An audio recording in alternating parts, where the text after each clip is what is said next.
હાલ સુરત શહેરમાં ચૂંટણી ચરમસીમાએ પહોંચી ગઈ છે ત્યારે અત્યારે આપણે ઇન્ડિયા ન્યૂઝની ટીમ ગ્રાઉન્ડ રિપોર્ટ પર છે અને અત્યારે આપણે એક સોસાયટીમાં આવ્યા છીએ જ્યાં આપણે જોઈ શકીએ છીએ કે કેવી રીતે આ લોકો છાયડાની નીચે ઝાડની નીચે બેઠા છે અને ઠંડી હવા લેવાનું એ કરી રહ્યા છે. તો આપણે એમની સાથે જાણવાનો પ્રયત્ન કરીશું કે તેઓ આ ચૂંટણી અંગે શું વિચારે છે અને શું મંતવ્ય છે એમનું.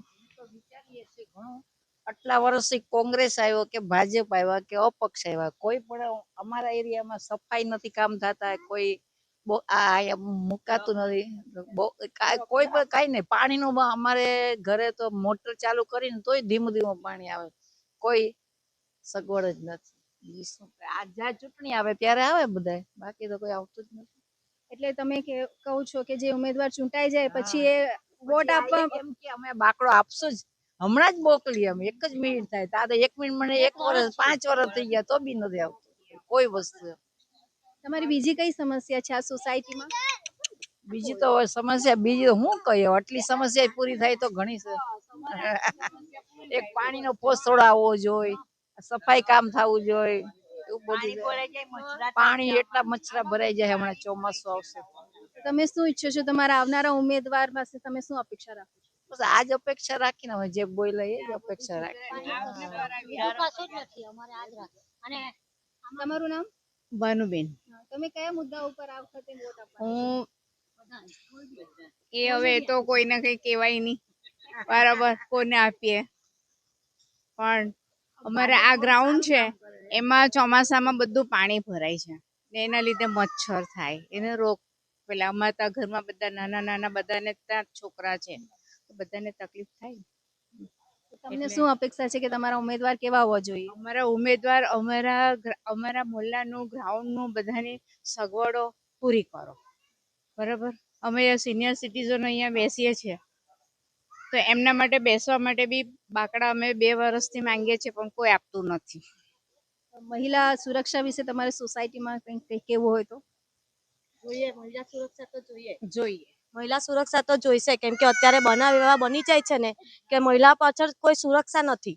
આટલા એરિયામાં બી એવું છે ને કે મહિલા માટે કોઈ સુરક્ષા નથી, એટલે એના માટે સુરક્ષા માટે તમે અગાડી કહી શકો કે ભાઈ આ છોકરીઓ છે કે લેડીઝો છે કે અડધી રાતના એકલી જઈ શકે એવું કંઈ તમે કરી શકો, બરાબર છે. બાકી મહિલાઓ સુરક્ષિત નથી, આમ જતા આવતા કોઈ છેડતી કરી જાય, કોઈ શું છે. અમારા અહીંયા બી આવા બની ગયા છે કિસ્સા, એટલે છોકરીઓ માટે, લેડીઝો માટે તમે સુરક્ષા કરી શકો, અમે એવી અપેક્ષા રાખીએ. આજે 9 થી 12 વાગ્યા સુધી નાના છોકરા હતા, બોલો કેટલા નાના છોકરા હતા. અમે પૂછ્યું તમે ક્યાંથી આવો છો, તો કે તમારું શું કામ છે. અને અમારે બીજું કે આમાં બ્લોક નાખ્યા આપે તો બહુ સારું. છોકરાઓ મેચ રમે છે, કેટલા લોકો, એ લોકોને માટે કેટલું અમે સગવડ રાખીએ છીએ, પાણી માંગીએ છીએ, આ માંગીએ, બધું અમારે આપવું પડે છે. કઈ સગવડ નથી આ ગ્રાઉન્ડમાં. અહીંયા બધી ઢોર ગાયો આવે ને હગી જાય ને બધું કરે છે. બહુ તમે રજૂઆતો કરી હશે ને? બહુ કરી પણ કોઈ એક કશું કર્યું નથી. આ જો તમારે બાકરાને જોવું હોય તો એનો ફોટો પાડી દો. આ બધી ઈટ અમે જાતે લાવીને મૂકીએ છીએ. ફોટો પડાવો. હા, અમે 1 વર્ષથી અમે બાકરો માંગીએ છીએ, બાકરો આવતો નથી. પછી બોલો, આ છે ને પેલા ફોટો પાડવામાં, આનો ફોટો પાડો એટલે ખબર પડે કે આ મહિલાઓ કેવી રીતે બેસે છે. જરા આમ માસે પેલા ફોટો એ પાડો. કેટલી વાર પડી બી ગયા આવો, આમ આવો તો હરખું દેખાય તમને. આવી તો પાડો તો ન દેખાય કે. અમે રાત્રે 11 વાગ્યા લગીને બેસીએ છીએ. જો અમે આ 5 વર્ષથી આવી રીતે બેસીએ છીએ.